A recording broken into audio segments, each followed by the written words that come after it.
శ్రీ మహాగణాధిపతయే నమః. శ్రీమాత్రే నమః. మాచిరాజ్ భక్తి ప్రేక్షకులందరికీ నమస్కారం.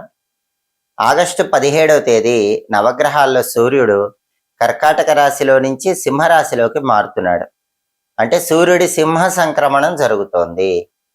అలా సింహరాశిలోకి వచ్చిన సూర్యుడు మళ్ళీ సెప్టెంబర్ 17వ తేదీ సింహరాశిలో నుంచి కన్యా రాశిలోకి వెళతాడు. అంటే ఆగస్టు 17వ తేదీ నుంచి సెప్టెంబర్ 17వ తేదీ వరకు నెల రోజుల పాటు సూర్యుడు సింహరాశిలోనే ఉంటాడు. ఈ సూర్యుడి సింహ సంక్రమణం 12 రాశులలో కొన్ని రాశులకు అనుకూల ఫలితాలు ఇస్తుంది, కొన్ని రాశులకు వ్యతిరేక ఫలితాలు ఇస్తుంది. జ్యోతిష శాస్త్ర పరంగా సూర్యుడికి కొన్ని కారకత్వాలు చెప్పటం జరిగింది. నవగ్రహాలలో సూర్యుడు ఉద్యోగంలో ప్రమోషన్లను కలిగింపజేస్తాడు. సూర్యుడు అనుగ్రహిస్తే ప్రమోషన్లు వస్తాయి, సూర్యుడి అనుగ్రహం లేకపోతే ప్రమోషన్లు ఆలస్యం అవుతాయి. అలాగే సూర్యుడి బలం ఉంటే రాజకీయాల్లో పదవులు వస్తాయి, సూర్యుడి బలం లేకపోతే రాజకీయాల్లో పదవి భ్రష్టత్వం ఏర్పడుతుంది. సూర్యుడు యోగిస్తే వ్యవసాయ రంగంలో విశేషమైన లాభాలు వస్తాయి, సూర్యుడు యోగించకపోతే వ్యవసాయంలో నష్టాలు వస్తాయి. రవి బలం ఉంటే తండ్రితో అనుకూలత పెరుగుతుంది, తండ్రి తరపు ఆస్తులు తొందరగా వస్తాయి. రవి బలం లేకపోతే తండ్రితో వ్యతిరేకత పెరుగుతుంది, తండ్రితో గొడవలు ఎక్కువ వస్తాయి, తండ్రి తరపు ఆస్తులు రావటం ఆలస్యం అవుతుంది, తండ్రి తరపు బంధువులతో కూడా గొడవలు ఎక్కువగా వస్తూ ఉంటాయి.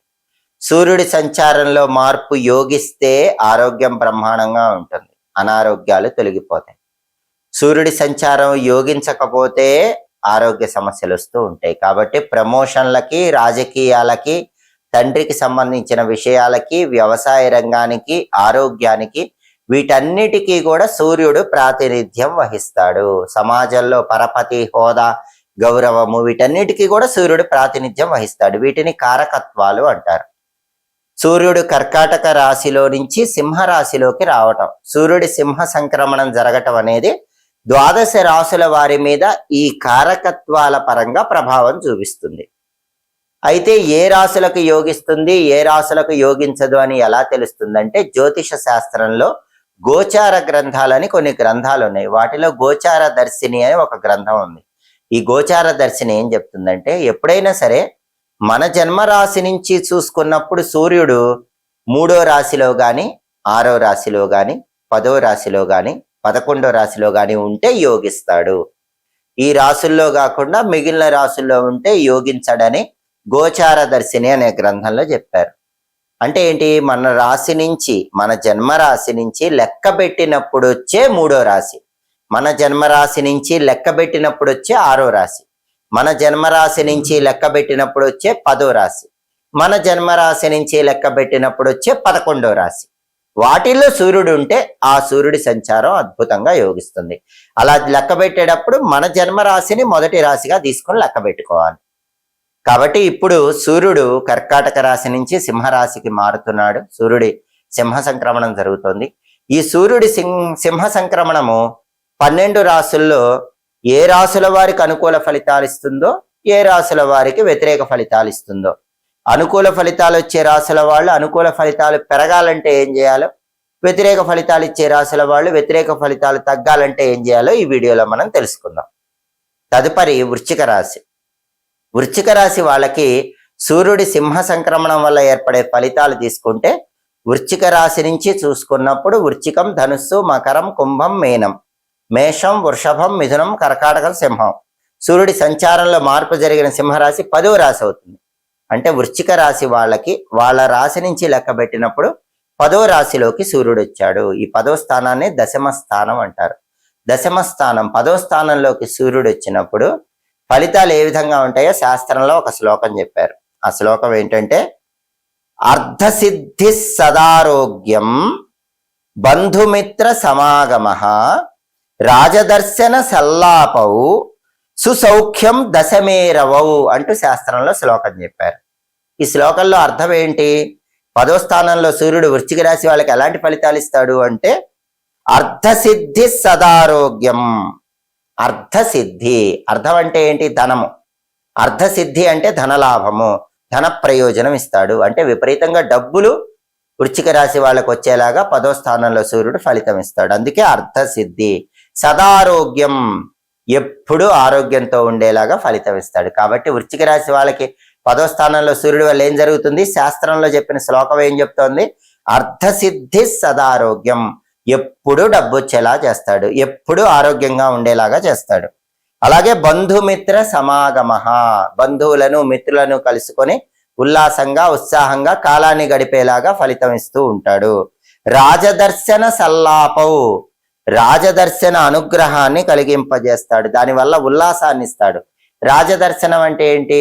రాజులు అంటే ఆధునిక కాలంలో అధికారులు, అంటే పై అధికారులు, గొప్ప స్థాయిలో సమాజంలో ఉన్నవాళ్ళు, వాళ్ళందరినీ కలుసుకోవటం వల్ల ప్రయోజనాలు వస్తాయి. దానివల్ల రాజదర్శన సల్లాపవు, ఉల్లాసం వస్తుంది. గొప్ప గొప్ప వారితో పరిచయాలయ్యి వాళ్ళని కలుసుకోవటం వల్ల ఉల్లాసము ఆనందాన్ని 10వ స్థానంలో సూర్యుడు వృశ్చిక రాశి వాళ్ళకి కలిగింపజేస్తాడు. అలాగే సుసౌఖ్యం దశమే రవవు, అన్ని రకాలుగా సౌఖ్యాలు ఇస్తాడు. దశమే రవవు, దశమ స్థానం 10వ స్థానంలో ఉన్న సూర్యుడు ఈ ఫలితాలు ఇస్తాడని శ్లోకం చెప్తోంది. కాబట్టి వృశ్చిక రాశి వాళ్ళకి నెల రోజుల పాటు సూర్యుడి సింహ సంక్రమణం వల్ల ధనలాభం ఉంటుంది, ఆరోగ్యం బాగుంటుంది, బంధుమిత్రులతో ఉల్లాసంగా కాలాన్ని గడుపుతారు, సమాజంలో పేరున్న వాళ్ళతో పరిచయాలు ఏర్పడి దానివల్ల ఆనందాన్ని పొందుతూ ఉంటారు. అన్ని రకాలైన సుఖాలు సౌఖ్యాలు అనుభవించేలాగా సూర్యుడు అద్భుతమైన శుభ ఫలితాలను వృశ్చిక రాశి వాళ్ళకి నెల రోజుల పాటిస్తాడు. ఈ శుభ ఫలితాలు ఇంకా రెట్టింపు చేసుకోవాలంటే సూర్యుడికి సంబంధించిన శక్తివంతమైన పరిహారాలు చేసుకోవాలి. ఆగస్టు 17వ తేదీ నవగ్రహాలలో సూర్యుడు కర్కాటక రాశిలో నుంచి సింహరాశిలోకి మారటం వల్ల, సూర్యుడి సింహ సంక్రమణం జరగటం వల్ల 12 రాశుల్లో కొన్ని రాశులకి సూర్యుడు అనుకూల ఫలితాలు ఇస్తాడు, కొన్ని రాశులకు వ్యతిరేక ఫలితాలు ఇస్తాడు. మళ్ళీ సెప్టెంబర్ 17వ తేదీ సూర్యుడు సింహరాశిలో నుంచి కన్యా రాశిలోకి మారతాడు. అంటే ఆగస్టు 17 నుంచి సెప్టెంబర్ 17 వరకు నెల రోజుల పాటు సూర్యుడు సింహరాశిలోనే ఉంటాడు.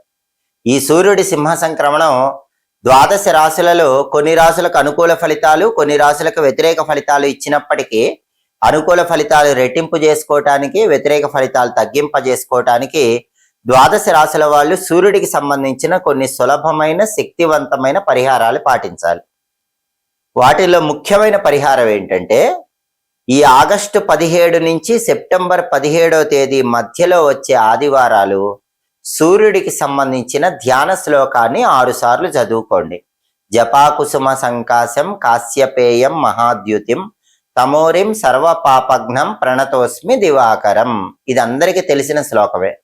ఈ సమయంలో వచ్చే ఆదివారాలు స్నానం చేశాక ఒక 6 సార్లు ఈ శ్లోకం చదువుకుంటే సూర్యుడి సంచారంలో మార్పు అనేది పూర్తిగా అనుకూల ఫలితాలనే ఇస్తుంది.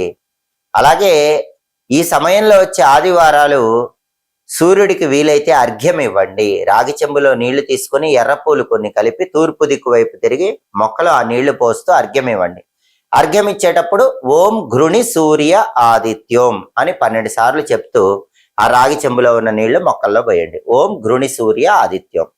ఇలా సూర్యుడి ధ్యాన శ్లోకం చదువుకోవటం, మంత్రం చదువుకుంటూ సూర్యుడికి అర్ఘ్యం ఇవ్వటం ద్వారా సూర్యుడి సింహ సంక్రమణం అనేది 12 రాశులకి అనుకూల ఫలితాలనే కలిగింపజేస్తుంది, వ్యతిరేక ఫలితాలను తగ్గింపజేస్తుంది.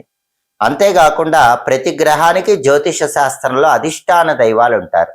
సూర్యుడికి అధిష్టాన దైవం విష్ణుమూర్తి.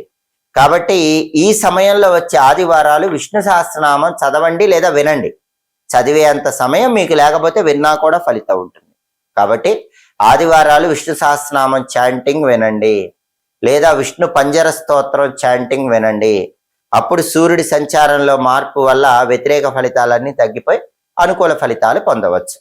అలాగే అన్నిటికంటే సులభమైనటువంటి ఒక శక్తివంతమైనటువంటి పరిహారం ఉంది. ఆ పరిహారం ఏంటంటే, ఆగస్టు 17 నుంచి సెప్టెంబర్ 17 మధ్యలో వచ్చేటటువంటి ఆదివారాలు గోధుమలు దానం ఇవ్వటం కానీ, నానబెట్టిన గోధుమలు బెల్లంతో కలిపి ఆవుకు పెట్టడం కానీ చెయ్యండి. అది కూడా చేయలేకపోతే పని మీద బయటికి వెళ్ళేటప్పుడు బెల్లం ముక్క నోట్లో వేసుకొని నవ్వులుతూ వెళ్ళండి. ఎందుకంటే ఇది సులభమైన పరిహారం. సూర్యుడికి ప్రీతికరమైంది బెల్లం. సూర్యుడికి ఇష్టమైన ఆహార పదార్థం తిన్నా కూడా సూర్యుడి అనుగ్రహం కలుగుతుందని జ్యోతిష గ్రంథాల్లో చెప్పారు. కాబట్టి చిన్న పరిహారం అయినా చేసుకోండి. వీటిలో ఏ పరిహారాలు పాటించినా కూడా సూర్యుడి సింహ సంక్రమణం అనుకూల ఫలితాలను పెంచుతుంది, వ్యతిరేక ఫలితాలను తగ్గింపజేస్తుంది. ఎప్పటికప్పుడు జ్యోతిష శాస్త్ర పరంగా ఖగోళంలో గ్రహాల సంచారంలో మార్పు వచ్చినప్పుడు ఆ మార్పు ద్వాదశ రాశుల మీద ఎలాంటి ఫలితాలను కలిగింపజేస్తుందో తెలుసుకోవాలంటే మాచిరాజ్ భక్తి ఛానల్ తప్పకుండా చూడండి. ఆ ఫలితాలు పూర్తిగా అనుకూలంగా మార్చుకోవటానికి ఎలాంటి సులభమైన పరిహారాలు చేసుకోవాలో తెలుసుకోవాలన్నా కూడా మా ఛానల్ తప్పకుండా చూడండి. మా వీడియోస్ మీకు నచ్చినట్లయితే మా ఛానల్ లైక్ చేయండి, కామెంట్ చేయండి. మా ఛానల్ వీడియోస్ 10 మంది మిత్రులకు షేర్ చేయండి. మా ఛానల్ సబ్స్క్రైబ్ చేసుకోండి. సర్వే జనాః సుఖినో భవంతు. స్వస్తి.